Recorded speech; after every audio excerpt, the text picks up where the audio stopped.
亲爱的朋友们，欢迎来到微光夜读。婉婉，你真的要嫁给他吗？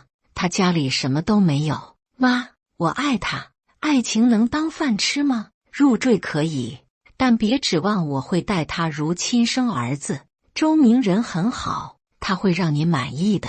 满意？我看他能把你养多久。别怪我没提醒你，入赘的男人地位最低，你得有个心理准备。我相信他，相信。哼，你还是太年轻。接下来开始我们本期故事，记得点击订阅并开启小铃铛。周明站在阳台上，望着远处的高楼，脸上带着淡淡的笑容。他已经入赘到林家1年了，女儿小雨也满6个月了。他回想起当初和林婉的相遇，那是一场公司联谊活动。他是人事部的主管，他是技术部的程序员。因为周明父母早逝，没有背景，加上林家条件优越，林父林母提出了入赘的条件，周明接受了。他卖掉父母留下的老房子，加上多年积蓄，买了一套小区房，作为新婚礼物送给林婉。房产证上写了2人的名字。林母表面上接纳了他，但他能感觉到他对这个入赘女婿并不满意。女婿，你这个月工资发了吗？这是林母的第一句话，每次来都会问这个。发了，妈。周明已经习惯了。这月给我们婉婉零花钱多少？林母接着问。周明微笑着回答，我们家开支都是共同的，没有分你我。林母哼了一声，走向厨房。林婉低声对周明说，我妈就这样，你别放在心上。周明点点头，只是内心里的一丝不安在扩大。时间很快过去2年，小雨已经会跑会跳，整天叽叽喳喳地说个不停。林家的生活在表面上很和谐，但暗流涌动。林母越来越频繁地干涉小两口的生活，从小雨的教育方式到家务分配，甚至财务管理。林伟，林婉的哥哥，是林家的骄傲，企业高管，家境优越，说话有分量。林母每次提起儿子，眼睛里都闪着光。林婉被母亲影响，对周明的要求越来越高。明哥，我看我哥家买了新车，咱们是不是也该换一辆？周明皱眉，我们的车才买2年，还很新，没必要换。我哥说现在有零首付的活动，很划算，我们不需要负债消费。周明语气坚定。林婉撅嘴，你就是舍不得花钱。我哥都说了，你赚的那点钱，还不如当初嫁入我们林家划算。这天晚上，林伟一家来林家吃饭，餐桌上，林母夹菜给林伟，儿子，尝尝这个鱼，妈特意给你做的。谢谢妈，太客气了。林伟笑得灿烂。林母看了看周明碗里的白米饭，女婿，自己多吃点，别客气，语气冷淡，没有给他夹菜。周明沉默地吃着饭，心中的不安与失落越来越大。回家路上，周明问林婉，你觉得我在你家的地位怎么样？林婉望向窗外，你想太多了，我妈就那性格，待谁都那样。转眼到了除夕，按照林家的传统，全家人汇聚在一起吃年夜饭。周明早早带着小雨去了林家，帮忙打扫卫生，准备食材。林伟一家迟迟不到，林母一直看着手表，伟子怎么还不来？林伟一家终于在6点半到达，比约定的时间晚了1个半小时。林母一点不恼，笑脸相迎，路上堵车了吧？快进来暖和一下。7点整，饭菜全部上桌，林母开始安排座位，伟子坐这边，赵飞坐他旁边，婉婉坐这边，爸爸坐主位，我坐这边。周明站在一旁，等待分配自己的位置。林母环顾一圈，桌子已经坐满了人，没有给周明留位置。哎呀，位置不够了。林母看了看周明，女婿，你看，这样吧，你在厨房吃行吗？毕竟餐桌就这么大。餐厅里一阵尴尬的沉默。林伟假装咳嗽，赵飞低头玩手机，林甫皱起眉头，林婉张了张嘴，但没说什么，只是小声对周明说：“明哥，你忍一下。”周明看着林婉，他避开了他的目光，他转身走向厨房，端着盘子在角落里吃了起来。林母高声说笑着，厨房里只有周明一个人，听着餐厅里的欢声笑语，他的心渐渐冷了下来。回到家后，林婉好像什么都没发生过，开始整理小雨的新年衣服。今天的事，你有什么想说的吗？周明问。林婉停下手上的动作，我妈就那样，你别太在意，在你眼里，丈夫连一个座位都不配拥有，不是这样的，就是条件有限嘛。林婉辩解道。周明摇摇头，我明白了。春节过后，周明开始秘密整理资料。他先是去公司人事部申请调往外地分公司的职位，因为业绩突出，申请很快获得批准。接着，他联系了房产中介，了解卖房的流程和市场行情。这天下午，周明在整理书房时，偶然发现了一张银行卡明细。细看之下，他发现自己的积蓄少了将近20万，这是怎么回事？他找来林婉问道。林婉支支吾吾，我哥公司最近资金周转有点问题，我妈说帮一下，你用我的钱去帮你哥，还不告诉我，那又不是你一个人的钱，我们是夫妻，财产共有。再说，你入赘我们家，本来就应该为这个家付出。林婉的语气变得强硬。林婉回来得很晚，身上带着酒气。周明问他去了哪里，他说是跟同学聚会。哪个同学？周明问。大学同学，你不认识？林婉打着哈欠，准备去洗漱。这时，林婉的手机响了一下，周明看了一眼，是一条微信消息：今天见到你很开心，期待下次约会。王医生。周明的心一阵抽痛，他没有说破，只是默默计划着接下来的行动。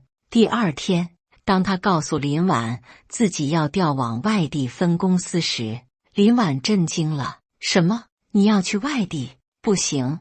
林婉第一反应就是拒绝。林婉赶紧打电话告诉了林母这个消息。不到1个小时，林母就赶来了，强硬地要求周明放弃外地工作的机会。周明表面上答应了，但实际上他的离开计划一步步推进。这天，林伟升职了，成为公司副总。林家准备举办庆祝宴会，周明早早下班，先去了房产中介，签了一份卖房协议，然后去了律师事务所，最后去接小雨放学。宴会正式开始，林伟作为主角被安排在主桌，林母林父陪同着，林婉也坐在主桌，唯独周明被安排在最角落的位置，连小雨都被林母抱在身边。上菜时，林母招呼周明：“女婿，来帮忙端几个菜。”周明没有推辞，起身帮忙。席间，林伟和几个朋友喝多了，开始大声谈笑。伟哥，听说你是上门女婿啊？一个朋友笑着问。去你的！我哪是上门女婿，是我妹夫。林伟笑骂道。哦，原来是你妹夫啊！上门女婿日子不好过吧？那朋友继续打趣。你说的没错，像我妹夫那样的，在我们家连个座位都没有，专门负责端盘子。林伟哈哈大笑，周围的人都笑了起来。林婉也笑着摇头。哥，你别这么说。但他的语气里没有丝毫责备，反而像是在附和。周明恰好路过，听到了这段对话，他放下手中的盘子，悄无声息地离开了宴会厅。没人注意到他的离开，他直接去了停车场，开车离开。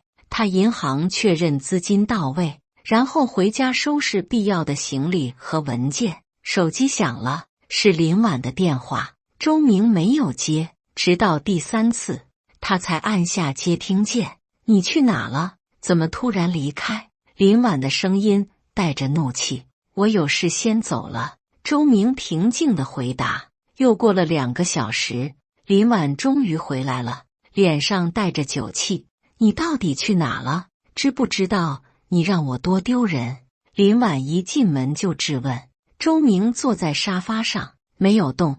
我想和你谈谈。谈什么？大晚上的，有什么好谈的？林婉不耐烦地说。我决定离婚。周明的语气异常平静。林婉愣住了，以为自己听错了。你说什么？我说，我决定离婚，房子我已经卖了，下周过户。林婉震惊地说不出话，过了好一会才回过神来。你疯了？房子卖了，你有什么权利自己做决定？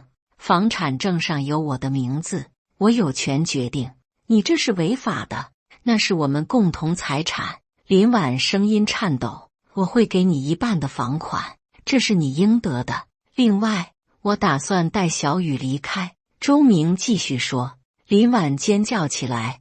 不可能，小雨是我的女儿，你休想带走她。我已经咨询过律师，法院会考虑很多因素，包括抚养能力和小雨的意愿。不出半小时，林母风风火火地赶来，林父也跟着。好女婿，你要干什么？卖房子？离婚？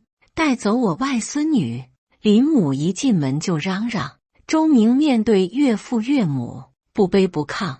是的，这是我的决定。这一夜注定无人入睡。第2天一早，周明就带着小雨离开了家。林婉一夜没睡，眼睛红肿，看着收拾行李的周明，不知道该说什么。你真的决定了？林婉低声问。周明点点头。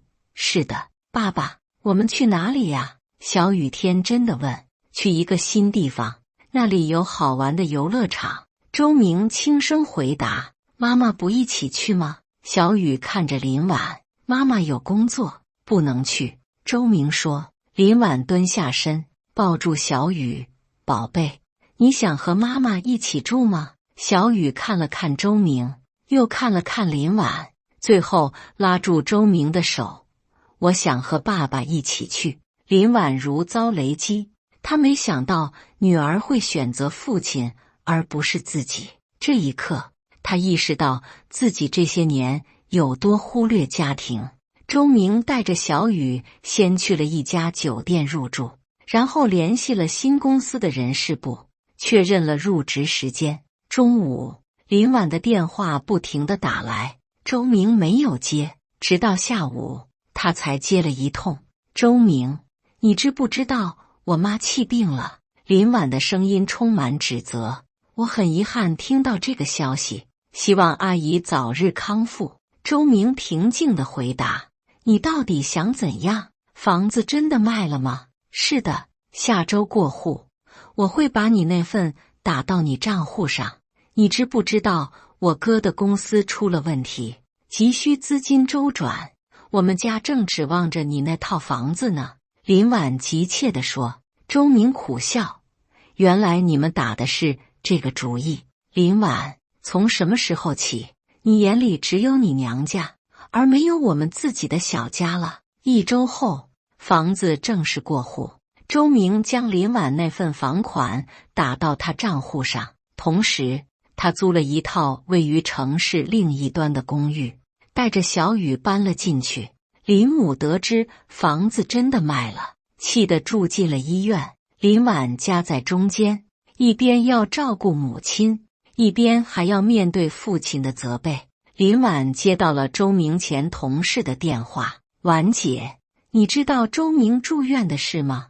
电话那头，同事小李问道。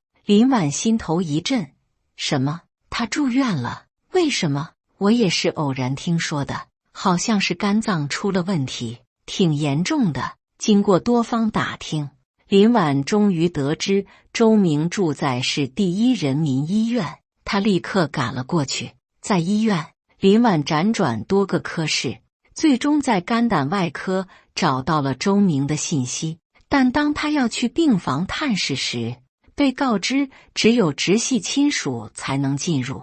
林婉立在走廊上，恰好碰到小李出来。我听说周明住院了，怎么回事？小李犹豫了一下，这个我可能不方便说，求你了，告诉我实情。林婉恳求道。小李看了看四周，压低声音，周明半年前体检发现肝上有个小肿瘤，后来确诊是早期肝癌，他一直瞒着所有人，连公司都不知道。这次是来做手术前的准备。林婉如遭雷击，半天说不出话来。就在这时，电梯门打开，林婉看到周明被推了出来，正准备去做检查。他躺在推车上，脸色苍白，明显消瘦了许多。周明！林婉不由自主地喊出声。周明转过头，看到林婉，眼中闪过一丝惊讶，随即恢复平静。你怎么来了？他虚弱地问。林婉走到他身边，泪流满面。为什么不告诉我？周明苦笑。告诉你有什么用？让你们林家看我的笑话吗？不是这样的，我可以照顾你，我们可以一起面对。周明摇摇头。晚了，林婉，我们已经回不去了。护士催促着要推周明去检查室，林婉只能眼睁睁地看着他被推走。离开医院，林婉驱车回到林家，她冲进屋内，看到母亲正在看电视。妈，你知道吗？周明得了肝癌。林婉哭着说。林母惊讶地看着女儿。什么？她半年前就发现了，一直瞒着所有人。她申请去外地工作，是为了去那边的专科医院治疗；卖房子是为了筹医疗费；急着离婚是不想拖累我。林婉说着，泪如雨下。林母震惊地说不出话来，过了好一会才问：真的假的？我亲眼看到他在医院。妈，这都是我们的错。如果我们没有那样对他，如果我们给过他家的温暖，他就不会瞒着我们，我们就能早点发现，早点治疗。林母脸色苍白，身体微微颤抖。她想起自己对女婿的种种刁难和冷落，心中涌起一丝愧疚。离婚案开庭前夕，林婉找来了中介，联系了一位知名的肝胆专家，但需要一大笔会诊费。没关系，多少钱我都愿意出。林婉坚定地说。就在周明手术前一天，林婉鼓起勇气，再次来到医院。这次她带上了小雨。麻烦通知一下周明，说他女儿来看他了。林婉对护士说。护士进去通报。不一会儿，周明的病房门打开了。爸爸！小雨欢呼着跑进去。林婉站在门口，不敢进去。周明抱着小雨，看向门口的林婉，犹豫了一下，还是说：进来吧。林婉走进病房，看到周明消瘦的脸，心疼不已。你怎么知道的？周明问。小李告诉我的。林婉轻声回答。周明点点头，没有责怪的意思。为什么不告诉我？林婉问出了心中最大的疑惑。周明看了看小雨，示意不要在孩子面前谈这个。林婉会意，拿出带来的话本，让小雨在一旁看。我不想你们林家看我的笑话。周明平静地说。一个入赘女婿，生了病，没钱治，多可笑。林婉眼泪止不住地流下来。不是这样的，我们是夫妻啊，有什么事不能一起面对？夫妻，在你心里，我们真的是平等的夫妻吗？周明反问。林婉无言以对。他知道，在很多时候，他确实没有把周明当成平等的伴侣。我已经安排好了一切，卖房的钱足够支付手术费和前期治疗费用。小雨有保姆照顾，我的同事也会帮忙，你不用担心。周明说。林婉擦干眼泪，我已经联系了最好的专家，明天会来会诊。周明有些意外，不需要，求你了，就当是为了小雨。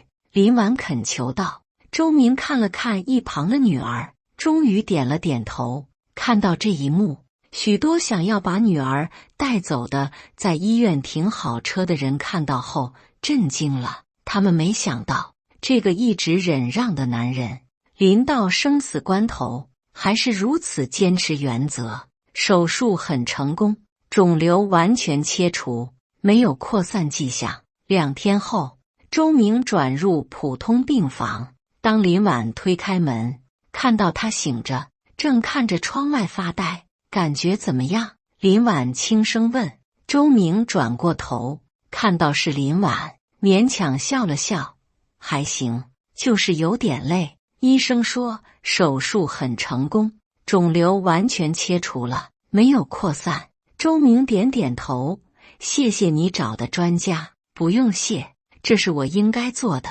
林婉坐到床边，小雨很想你，但医生说现在不适合让孩子来探望，等我好一点再说。周明闭上眼睛，似乎很疲惫。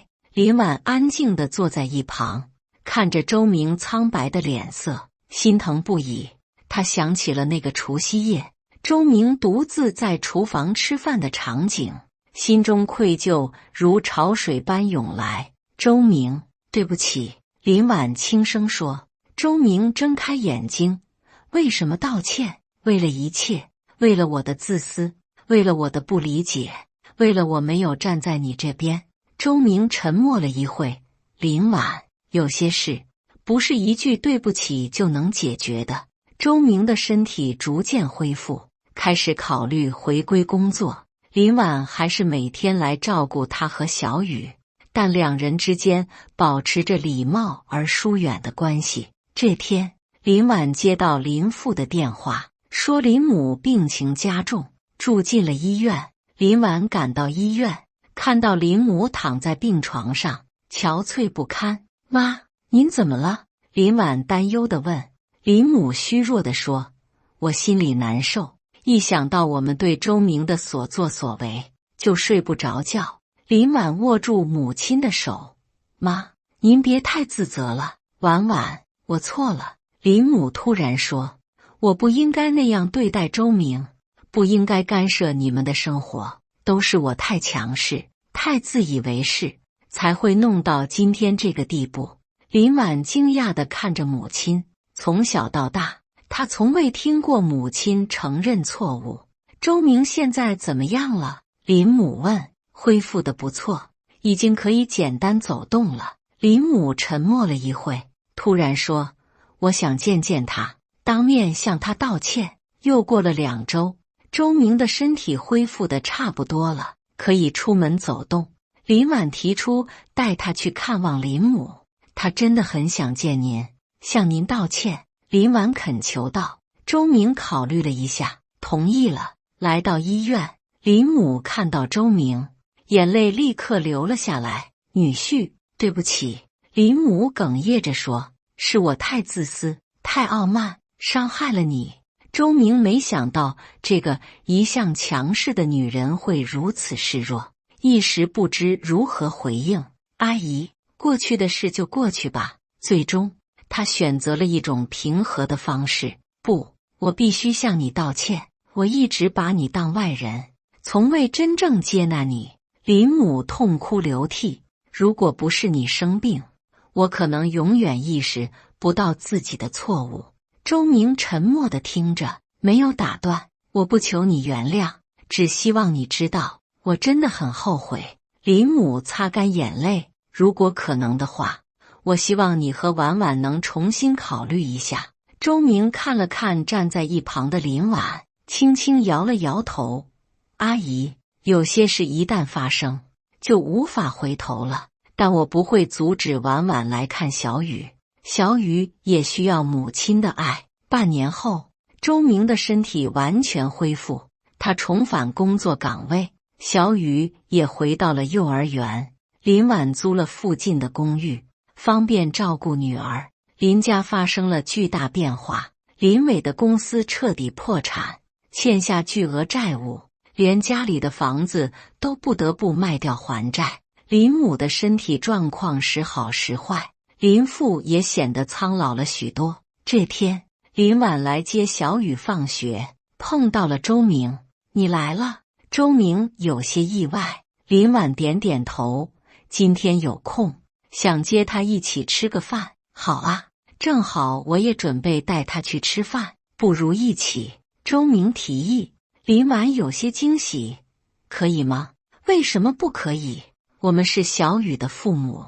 三人一起去了小雨最喜欢的餐厅。饭后，周明提议送林婉回家。在车上，林婉突然说：“我准备搬家了。”周明有些意外，搬去哪？H 那边有个朋友介绍了份工作，条件不错。那小雨怎么办？林婉看了看后座已经睡着的女儿，我想和你商量这个问题。我知道小雨和你感情很深，我不想强行带她走，但我也不想离开她。周明沉思片刻，我们可以这样安排，平时小雨跟我住，你有空就来看她，假期的时候她可以去 H 和你住一段时间。林婉没想到周明会如此体谅，感动地说：“谢谢你。”不用谢，我们都是为了小雨好。1个月后，林婉搬去了 H。临行前，他来看望周明和小雨。爸爸会经常带你去看妈妈的，好吗？周明对小雨说。小雨似懂非懂地点点头。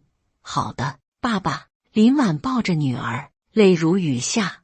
宝贝，妈妈会想你的。林婉离开后，周明的生活逐渐步入正轨，他的工作越来越好，也交了新的朋友。小雨在他的照顾下，健康快乐的成长。林母的病情加重，不得不长期住院。林父独自照顾妻子，显得异常疲惫。周明带着小雨去看望林母，看到外孙女，林母露出了久违的笑容。小雨，来，让外婆抱抱。林母张开双臂，小雨乖巧地走过去，让林母抱了抱。1年后的春天，周明带小雨去医院复查，检查结果很好，医生说他已经基本康复，只需要定期复查。走出诊室，周明和小雨准备去医院餐厅吃午饭。就在电梯口，他们意外遇到了林婉。妈妈！小雨惊喜地喊道，跑过去抱住林婉。林婉蹲下身，紧紧抱住女儿。宝贝，妈妈好想你。周明走过去，你怎么在这？林婉站起身，我姑妈生病了，住在这家医院，我回来看她。3人一起去了餐厅。吃饭时，小雨兴奋地和妈妈分享着自己的小学生活和新朋友。你在 H 还习惯吗？周明问。林婉点点头，挺好的，工作顺利，生活也安定，就是想小雨，暑假可以让她去你那住一段时间。周明提议。晚上，林婉来到周明家，陪小雨玩了一会儿，帮她洗澡，讲故事。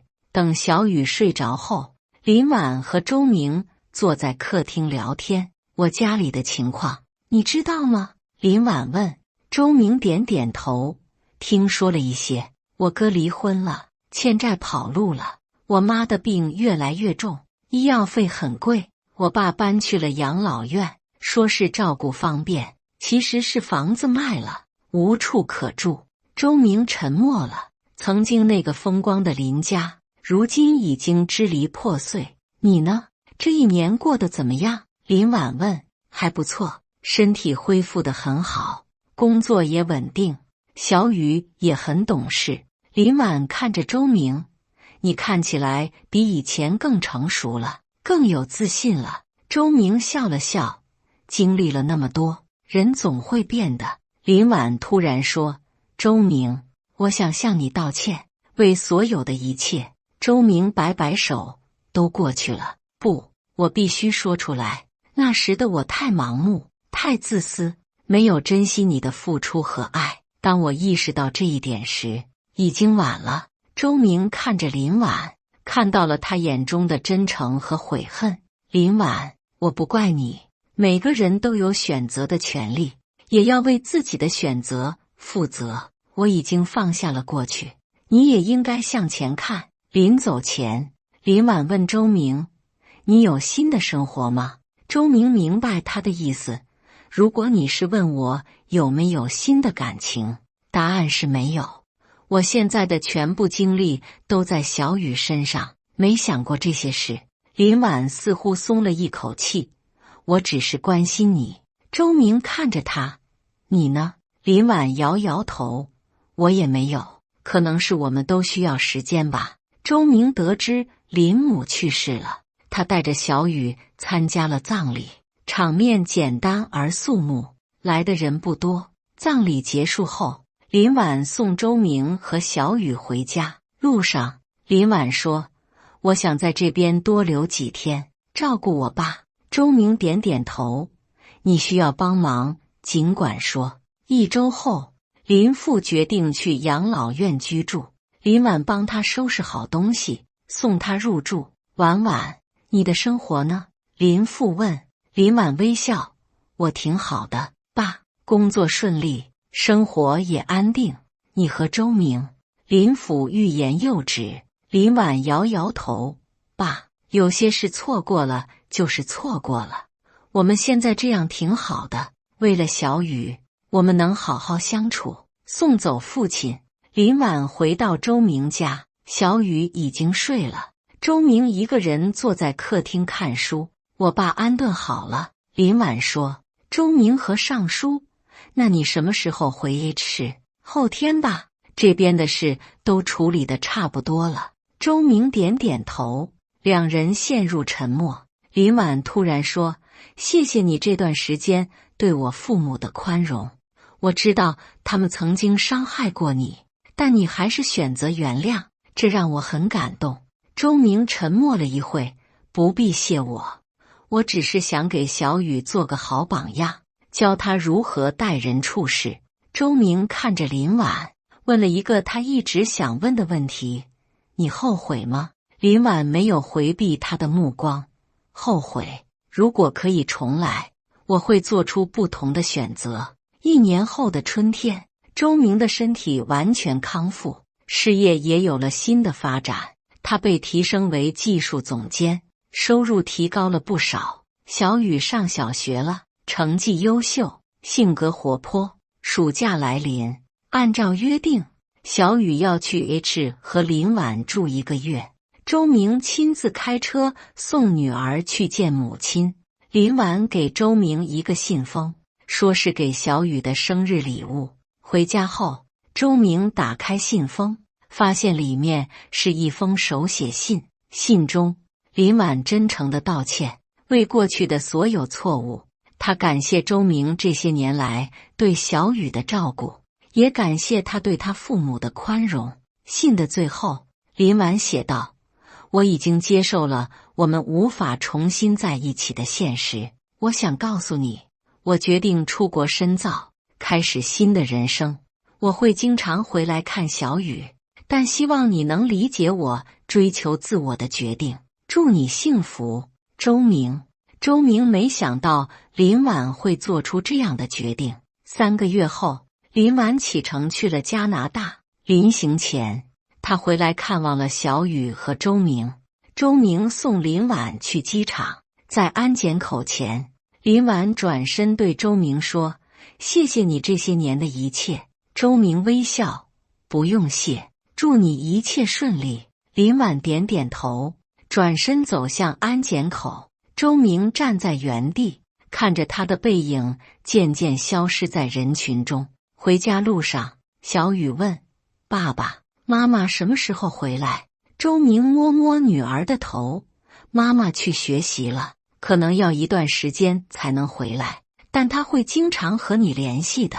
晚上，周明和小雨一起看电视，小雨靠在他怀里，很快就睡着了。周明抱着女儿，轻轻抚摸她的头发，在这个孩子身上，他看到了希望和未来。入赘那天，林母对他说，入赘的男人地位最低，你得有个心理准备。他当时没有回应，只是默默忍受。现在他明白，一个人的地位不是由别人决定的，而是由自己争取的。只有尊重自己，才能赢得别人的尊重。无论过去发生了什么，未来有多么不确定，此刻他拥有最珍贵的礼物，女儿的爱和对生活的希望。这就是生活，有得有失，有聚有散。重要的不是结局如何，而是在经历中我们成为了什么样的人。感谢大家的观看，本期故事精彩吗？欢迎大家在下方评论区吐槽。如果你喜欢这类故事，记得点击订阅微光夜读，并分享给更多的人，这会对我帮助很大。再次感谢大家的观看。